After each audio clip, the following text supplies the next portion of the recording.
welcome to MK Guitar and Uke.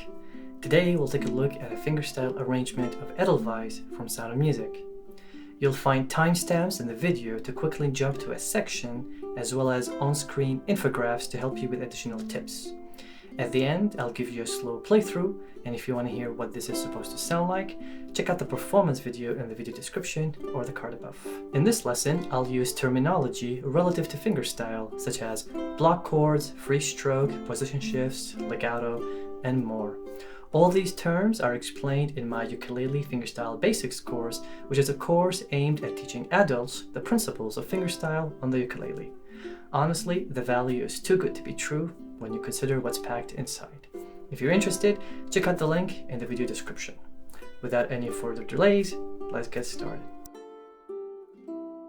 So the Edelweiss is a great piece to practice block chords with an emphasis on balance to bring out the melody notes, free stroke on easy arpeggios, few legato tricks to connect the chords and sound more musical, as well as practicing identifying common chords and fingerstyle arrangements without relying on chord charts or chord symbols, which is a crucial skill to have when playing fingerstyle. The form of Edelweiss is A, A', B, A', with each unit being 8 bars long. So the first bar is a C major chord with your 3rd fret.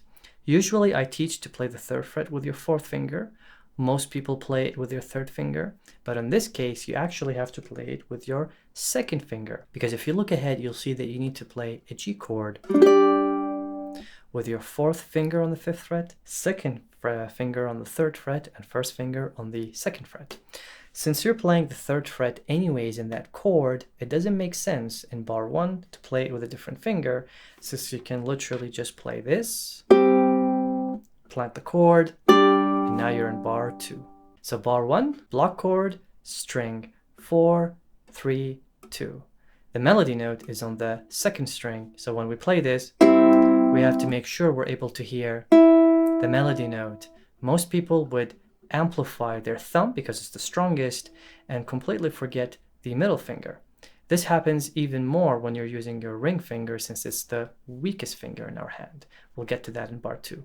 But for now, thumb, index, and then so that's 1, 2, and 3. Notice how when I played the block chord in bar 2, my ring finger was able to produce the highest melody note. So make sure you hear that.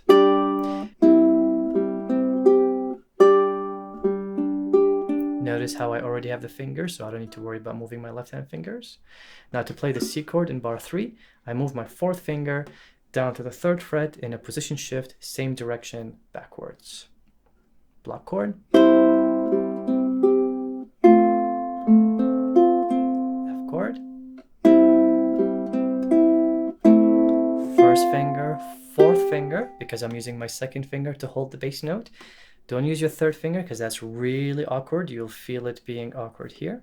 Use your 4th finger and suddenly you're relaxed while maintaining your square posture. And I talk about posture in the Ukulele Fingerstyle Basics course.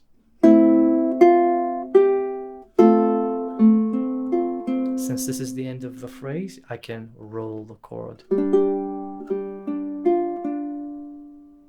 Let's see if you can spot the fact that bar 6, 7, and 8 all share an F major chord shape.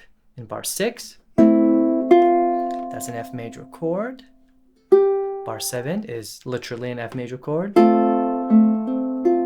Now when you look at bar 8, you have open, but then the 2nd finger just moves down a string, and if you keep your 1st finger on from that F chord in bar 7 to bar 8, then you basically have the rest of the bar on. All you have to worry about is putting your 4th finger for that 1st beat. That wraps up the A section. The A' starts the same way as the A section, so bar 1 to 4 repeat. 1, 2, and 3, 1, 2, and 3, and now starts the 2nd ending or the alternate ending in bar 9.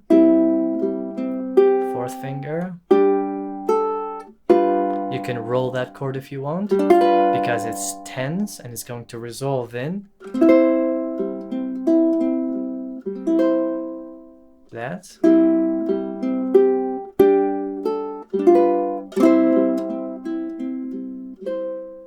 The end of bar 12 is the lead up to the B section. You play the second fret with your first finger and you hammer on the third fret.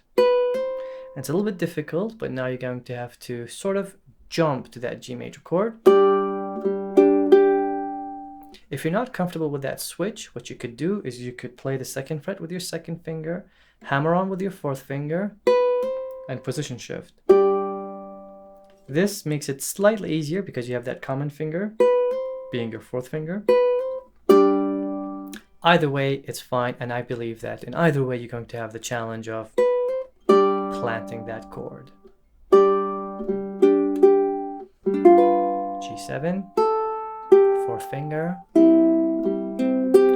third finger, because you're going to move down to bar 16. If you play these with your third finger, both of them, then you're going to sound choppy. And here's a legato tip that I discussed in the Ukulele Fingerstyle Basics course. When you have the same fret, but on two different strings, you have to play them with two different fingers to make sure they overlap. If you're wondering which finger to choose, the finger on the thumb side takes the lower strings, while the finger on the pinky side takes the higher strings. So at the end of bars 15, the third fret is on the second string, and the next third fret is on the first string. So the second string is the lower string, and I use my finger closest to my thumb side. Between these two, that's my third finger, which means the bar 16 has to be played with my fourth finger. Similarly, if you use these two fingers, then that follows the same rule, so pause the video for a second to see it. And if you play with these two fingers, then that's following also the same rule, pause the video to see it. But I'm choosing these two fingers because I know that in bar 17, I have an F major chord, so I want these fingers to be free. Bar 16.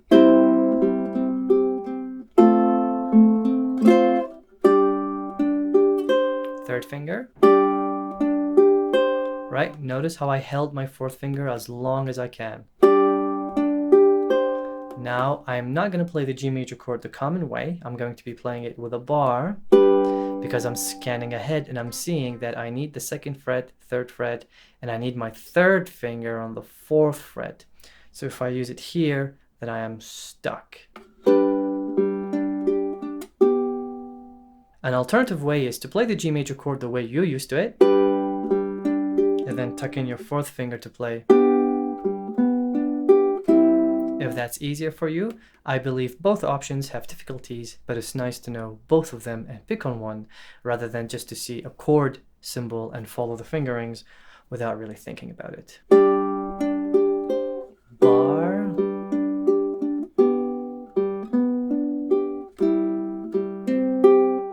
That's the same as A prime. I've already discussed that.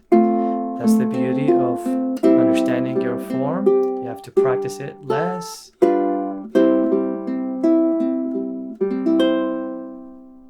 Now there's a repeat sign, which means you have to play the B and the A prime one more time, but there's no real point of doing that in the tutorial. It will just make the video longer. So now I think we're ready for a slow playthrough. 1, 2, and 3. 1, 2, and 3, and 1.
Again, if you want to watch the at-tempo version, it is uploaded in my YouTube channel. I'll leave a link in the video description. If you've learned something, give me a thumbs up, subscribe to the YouTube channel, and make sure to check out that Ukulele Fingerstyle Basics course.